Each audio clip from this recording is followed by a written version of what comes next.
माझं नाव अनिता अनंत बरब. मी सोनाव्याला राहते आणि नेहमी मी आजारीच राहायचो.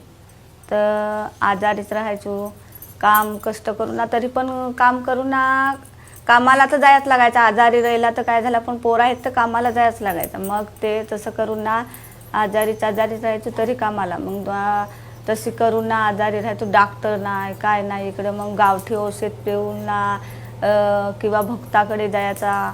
तसा करून ना थोडा वेळ बरा वाटायचा. मग तसा करून ना मग माझी मैत्रीण मला भेटली.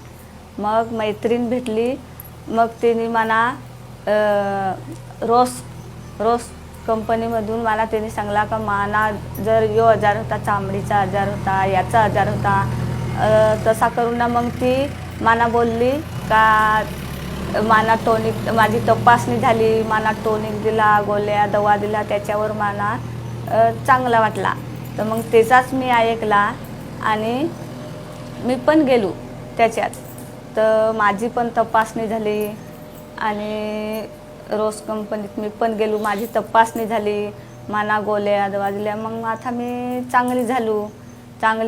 मग आता माझे घरचे माणसांना पण त्याच्यातला दवा बिवा भेटतो, सगळाच भेटतो. माझी घरची माणसं पण चांगली ना, मी पण चांगली. नंतर मग रोज कंपनीत शेतीचा पण मला शिकवला का शेती अशी करायची. खतावर करत होतो तर सांगत का म्हणजे खत वापरल्यानंतर त्या जमीन बरोबर होत नाही ना. मग त्याही मला शेणखताचा शिकवला. मग शेणखत चांगला म्हणजे टाकला व्यवस्थित ना, लावली जमीन. मग ते चांगली झाली. मग भात पण जाम पिकायला लागला. मग तसे करून आम्ही चांगलं लावत गेलो, तसं भात पण पिकायला लागला, तसं पैसे पण मिळायला लागलं.